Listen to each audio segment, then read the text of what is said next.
प्यारे बच्चों अस्सलाम वालेकुम। आज का हमारा टॉपिक है circulatory system.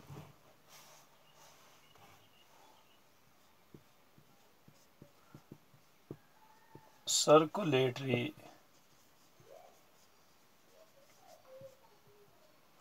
system. Circulatory system is a transport system moving substances throughout our body with the help of blood. अगर अस वुचो सर्कुलेटरी सिस्टम युस जन छु यह अख ट्रांसपोर्ट सिस्टम आसान ट्रांसपोर्ट सिस्टम यह अख ट्रांसपोर्ट सिस्टम युस जन सानी बॉडी अंदर किन तमाम सबस्टेंसेस नम ते जन सबस्टेंसेस अस युस चीज गज़ाई चीज अस खेवान छ या बाकी यम अंदर किन सानिस जिस्मस मज पौध गसान कह मवाद तमन पकनावा अत सरसी बॉडी मज with the help of blood. अमस जरूरत अत सर्कुलेटरी सिस्टम मेन चीज सह blood. In an adult human body there are about 5.5 liters of blood. अगर अस adult human body वुचो अत मज तकरीबन 5.5 liters of blood. 5.5 litre blood सरसी बॉडी मज forming the most amazing transportation system in the body. अम बना अजीब करीब अलग अमेजिंग ट्रांसपोर्ट सिस्टम सानी बॉडी मज बना यह बना अम ब्लड सत। The blood circulates throughout the body so that it reaches every cell that makes up the body. यह ब्लड यह सरसी बॉडी मज वातान सारे बॉडी सेलन मज वातान युस तह कह सेल बॉडी मज तथ मज वातान नतीज नेरान यह बनावान अख नेटवर्क इमन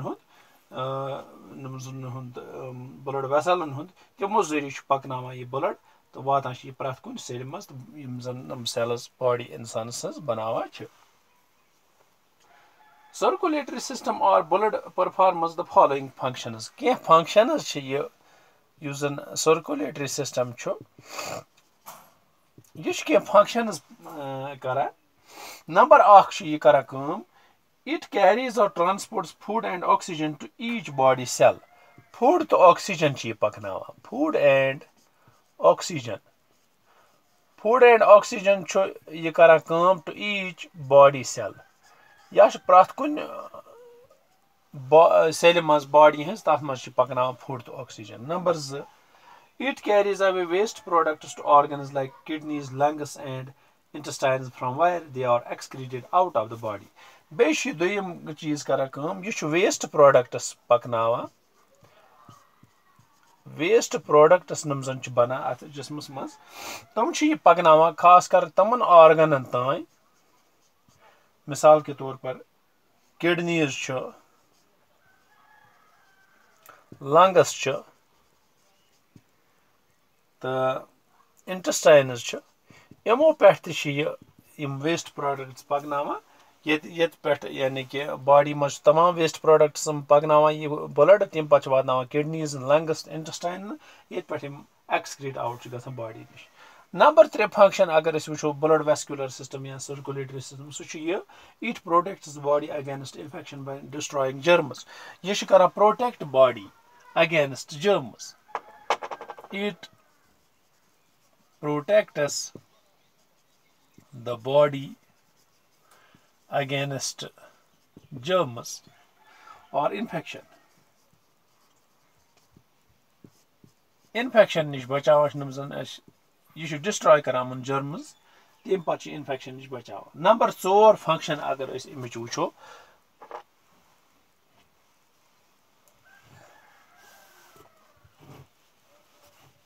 नंबर 4 फंक्शन अमिच it helps in blood clotting. Blood clotting मज मदद दिवान blood clotting thereby preventing excessive blood loss. Excessive blood loss use जन यह करा काम excessive blood loss अत यह बचावान prevention अमिच गसान। नंबर 5 फंक्शन युस जन it regulates body temperature. Regulates body temperature use जन रेगुलेट गसान कम सत अमी ब्लड सत। The blood moves in the body in tubes called blood vessels. वह अगर अस वुचो फंक्शनस तो वुच ब्लड क्या क्या फंक्शनस ब्लड वेस्कुलर सिस्टम या सर्कुलेटरी सिस्टम मगर अत मज अगर अस वुचो blood it flows in tubes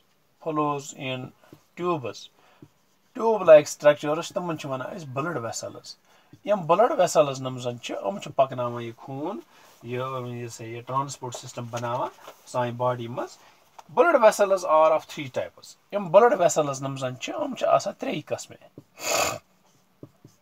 These are of three types. Number one, arteries. Number two, veins. Number three, capillaries. Arteries, veins, the capillaries three qisme blood vessels sanis at circulatory system body maz The circulatory system consists of three parts. अगर अस वुचो circulatory system युस जन अत मज ते त्रे parts three parts यह त्रेन पार्टन हुंद बनियामत नंबर अख पार्ट हार्ट गो नंबर अख पार्ट नंबर गो ब्लड वेसल्स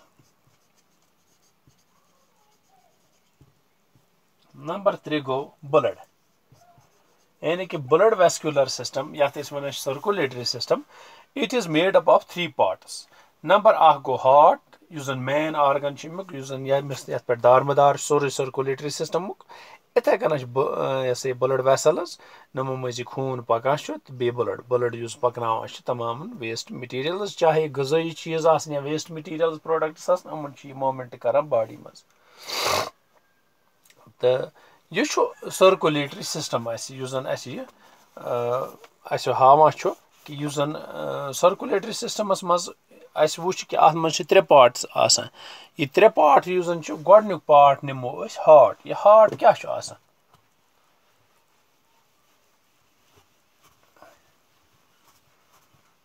अगर अस वुचो the adult human heart is about the size of a clenched fist अगर अस वुचो मोट अगर अस इत कन वटो युस जन मिसाल के तौर पर कि इत कन दोग वटान इत कन यह मोट वटान युतु अत युस जन यह हार्ट युतु एडल्ट ह्यूमन हार्ट अमे साइजुक it is located in the chest cavity बे कत जाय यह चेस्ट केविटी मज लोकेट गसान यह heart slightly towards the left मगर यह थोड़ा बहुत लेफ्ट साइडस कुन यह heart This amazing organ is built like a double story house. This is organ बनाए double story house zan double story house. ये कित कन each part has two rooms. प्रात कुन part ज rooms आसान. तो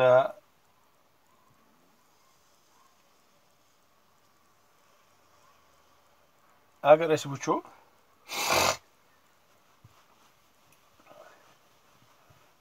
ज रूमच प्रथ कुन parts on the ground floor are the right and left ventricles युस जन ग्राउंड युस जन बोन कन साइड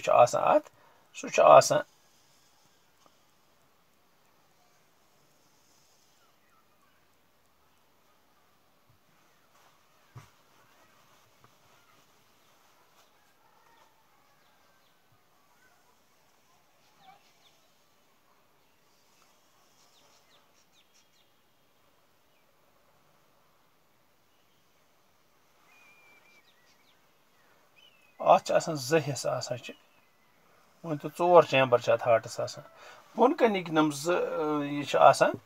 यह राइट तो लेफ्ट वेंट्रिकल राइट तो लेफ्ट वेंट्रिकल यम वेंट्रिकल्स तो हेर कन राइट तो लेफ्ट ऑरिकल्स नमन जन आर्टरी वन there are doors called valves वह अगर वो नमन दरमियान वाल्व्स यानी कि मोतो तो दरवाज यम मज पकान यह ब्लड वसान अस आरिकलो मज वसान देयर आर वसान वेंट्रिकलो मज खसान आरिकलन मज तो There are doors called valves between the auricle and ventricle on each side, but none in between the two rooms on each floor. Magar don darmiyan chun asan kihin. There are also exits from the ventricles into arteries. Ventricle manch arteries un konti gasan exits, yani never nera, and entrance from veins into the auricles. Vein manch asan entrance tam auricle manch gasan. Actually, the heart consists of two pumps, one on each side. Agar is wucho ach aman asan z pump asan heartas, two pumps.